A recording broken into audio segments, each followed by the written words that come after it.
मंडळी नमस्कार, स्वागत आहे तुमचं सागर डुकरे ऑफिशियल या चॅनलवर. तर मित्रांनो, बऱ्याच जणांचं असं असतं की आता बोकडाच्या मटणाला भाव वाढलेले आहेत. 800 रुपये किलो बोकडाचं मटण झालेलं आहे. तर जो तो उठतो तो म्हणतो शेळी पालन करायचं आहे, मला इतके शेळी पालन करायचं, तितके शेळी पालन करायचं. कोणाला वाटतं शेळी पालन हे खूपच सोपं आहे. खरंच शेळी पालन खूप सोपं आहे, पण जेवढं सोपं आपण म्हणतो तेवढं सोपं पण नाही आहे. कारण की याच्यासाठी अभ्यास पण करणं खूप गरजेचं आहे. आणि शेळीपालनामध्ये कोण सक्सेस होऊ शकतं, शेळीपालन हे कोणाचं जास्त प्रमाणामध्ये किंवा टिकू शकतं, कसं टिकू शकतं याच्यावरती आपलाचा हा व्हिडिओ असणार आहे. व्हिडिओ शेवटपर्यंत बघा. व्हिडिओ आवडल्यास व्हिडिओला लाईक करा, नवीन असेल तर चॅनलला सबस्क्राईब करा. आज बरेच जण असे करतायत की शेळीपालन करायचं आहे, 5-50 शेळ्या विकत घेतात, मोठा शेड बांधतात, मोठं कंपाऊंड करतात, खूप काही खर्च करतात, आवडवी खर्च करणं. आणि नंतर काय करतात, ते शेळीपालन जे शेळ्या सांभाळण्यासाठी मजूर लावून देतात. मजूर म्हणजे एखादा महिंदार लावून द्यायचा, महिंदाराच्या भरोश्यावर सगळं सेटअप करून द्यायचं, पण महिंदाराच्या भरोश्यावर शेळीपालन सोडून द्यायचं. आता महिंदाराच्या भरोश्यावर आणि मजुराच्या भरोश्यावर शेळीपालन सोडल्याच्या नंतर नक्कीच सक्सेस होईल का? तुम्हाला एक थोडं उदाहरण देतो. आमच्या गावामधील आमच्या गावाचे म्हणजे घराच्या समोर करंडे आहेत, प्रवीण करंडे. तर त्यांच्याकडे अगोदर शेळ्या नव्हत्या. तर त्यांनी आपल्याला सांगितलं, म्हणे बाबा आपल्याला संतोष, आपल्याला शेळ्या करायच्या आहेत. मी म्हणलं गोटू शेट म्हणतो आम्ही त्यांना. म्हणलं तुम्ही शेळ्याच्या नादी लागू नका बरं का. शेळीपालनासाठी आपल्याला स्वतः शेळ्यांच्या नियोजन करण्यासाठी स्वतः मालक शेळीपालनामध्ये स्वतःला लक्ष द्यावं लागतं, तेव्हा कुठंतरी शेळीपालन सक्सेस होतं. ते म्हणून नाही आपण महिंदार लावणार, असं करणार तसं करणार. म्हणलं ठीक आहे. आता आपण कोणाला बळजबरी करू शकत नाही, ज्याची त्याची इच्छा असते. मग नंतर त्यांनी आपला एक गडी लावला, गावातलाच महिंदार. अर्धा एकरचा बॅकग्राऊंड केला, मस्त कंपाऊंड केलं त्याला. 2 शेड ठोकले पत्राची व्यवस्थित, एक बकरांसाठी, पिल्लांसाठी, एक शेळ्यांसाठी. आता आपण 5 वर्षामध्ये तेवढं नियोजन नाही केलं त्यांनी, ते एका झटक्यात केलं, कारण की पैसा होता त्यांच्याकडं. आता आपण पहिलं 4 पत्रावर सुरुवात केली शेळी पालनाची. नंतर त्यांनी ते सेटअप केला, सगळं केलं. 2-3 महिने राहिला गडी. 50 शेळ्या आणल्या, 50 नाही 20 शेळ्या आणल्या त्यांनी, 50 नव्हत्या आणल्या बरं का. 20 शेळ्या आणल्या. मस्त शेळीपालन सुरळीत चालू दिलं. शेळ्या वेळायच्या, पिल्लं गिल्लं मस्त व्यवस्थित व्हायचे. 1-2 खोप विकल्या होत्या त्यांनी.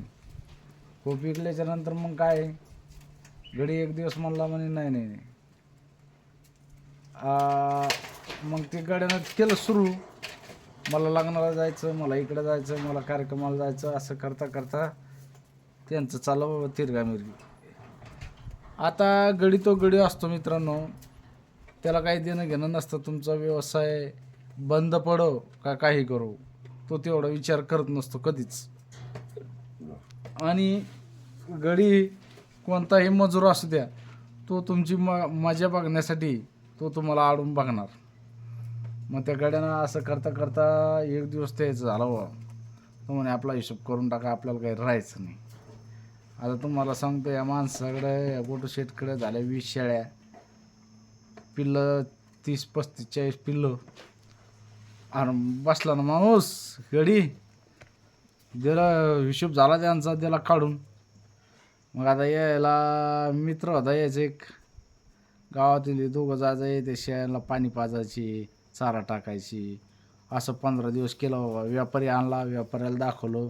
व्यापारी कमी किमतीत मागायची. कारण की कसं असतं माहिती आहे का, इथं सगळे फायदा घेतात बरं का. खरं रिअल स्टोरी सांगतो तुम्हाला. इथं सगळे लोक फायदा घेतात नवीन माणसाचा. तर व्यापाऱ्याला काय माहीत होतं की हा नवीन माणूस आहे आणि वाणी हे दुकानदार आहे, यांना याच्यामधलं शेतीमधलं जनावरांचं काही माहिती नाही. व्यापाऱ्यांना 70,000 रुपयामध्ये सट मागितला. मला वाटतं त्यातल्या काही दगावल्या शेळ्या, पिल्लं दगावले, काही अशी वेगवेगळी विकले त्याने. अगोदर बकरं विकले मंठ्याला नेऊन, त्याच्यानंतर शेळ्या दाखवल्या. मला वाटतं 10-12 शेळ्या होत्या, त्या 70,000 रुपयामध्ये मागितल्या. खाली शेळ्या काही गाभण होत्या त्याच्यातल्या.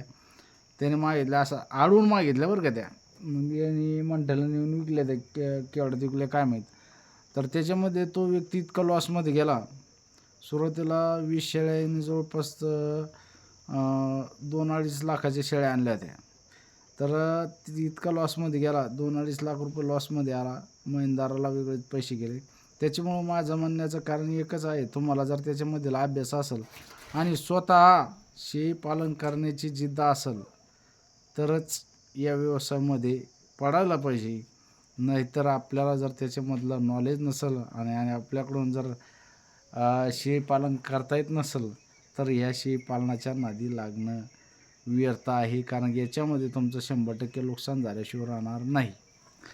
शेळीपालन कोणता व्यक्ती करू शकतो? जो स्वतः लेंडी झाडता आली पाहिजे, स्वतः लेंडी झाडण्याची लाज नाही धरली पाहिजे, स्वतः गोचिडाचं निर्मूलन केलं पाहिजे. त्याच्यानंतर शेळी वेल्याच्यानंतर शेळी धुता आली पाहिजे, तिची घाण सगळी स्वच्छ करता आली पाहिजे. असे याच्यामध्ये बरेच काही किचकट कामं असतात. ते कामं पण आपल्याला करावं लागतं. स्वतःच्या हातानं शेळीची घाण धुवावं लागते, सगळं व्यवस्थित करावं लागतं, तेव्हा शेळी पालन सक्सेस होतं. आता हा बोकड घेतला आपण, बिटल बोकड आहे. सध्या मला बरेच जण म्हणले हा 10,000चा बोकड, 5,000चा म्हणतात कोणी, 5-6 हजाराचा. पण हा ओरिजिनल बिटल बोकड आहे. याचे कानं बघा तुम्ही. जिथं माल ब्रँड माल आहे तिथं किंमत असणारच. आणि हा ओरिजिनल बिटल बोकड आहे, त्याच्यामुळे याला किंमत भरपूर आहे. तर मित्रांनो, माझ्या म्हणण्याचं तात्पर्य एकच, तुम्हाला जर शेळी पालन करायचं असेल तर तुम्ही मजुराच्या भरोश्यावर नका करू. स्वतःच्या भरोश्यावर जर तुमच्या ताकद असेल, तुमचं करण्याची इच्छा असेल तर स्वतःच्या भरोश्यावर शेळी पालन करा. मजुराच्या भरोश्यावर, महिनदाराच्या भरोश्यावर तुम्ही लाखानं जरी सेटअप केला तरी त्याला उपयोग नाही. कारण शेळी बिमार पडली, ते क्वाच मारली, हे सगळं आपण स्वतः मालक लक्ष देऊ शकतो. रोजदार नाही, महिनदार नाही, त्याला काही गरज नसते. तो फक्त चारावर टाकणार. शेळी क्वाच मारली, चारा नाही खाल्ला, काही विषय देणं घेणं नसतं. त्याच्यामुळं स्वतःचा व्यवसाय करायचा असेल तर स्वतः त्याच्यामध्ये ओतून त्याच्यामध्ये काम करावं लागेल, तेव्हा तुम्ही शेळी पालनामध्ये सक्सेस होणार आहे. असे बरेच काही शेड बंद पडलेले आहे की तिथे स्वतः मालक त्याच्याकडं दुर्लक्ष केल्यामुळं शेळी पालन बंद पडलेलं आहे आणि लाखोंचे नुकसान झालेले आहे. तुम्हाला जर शेळी पालन करायचं असेल तर स्वतःच्या मनगटात दम असेल तरच करा, नाहीतर विनाकारण खर्च करू नका, नुकसान देऊ नका. व्हिडिओ कसा वाटला कमेंटमध्ये नक्की सांगा. व्हिडिओ आवडल्यास व्हिडिओला लाईक करा, नवीन असाल तर आपल्या चॅनलला सबस्क्राईब करा. चला भेटूया अशा नवीन व्हिडिओमध्ये. जय जवान, जय किसान, जय हिंद, जय महाराष्ट्र.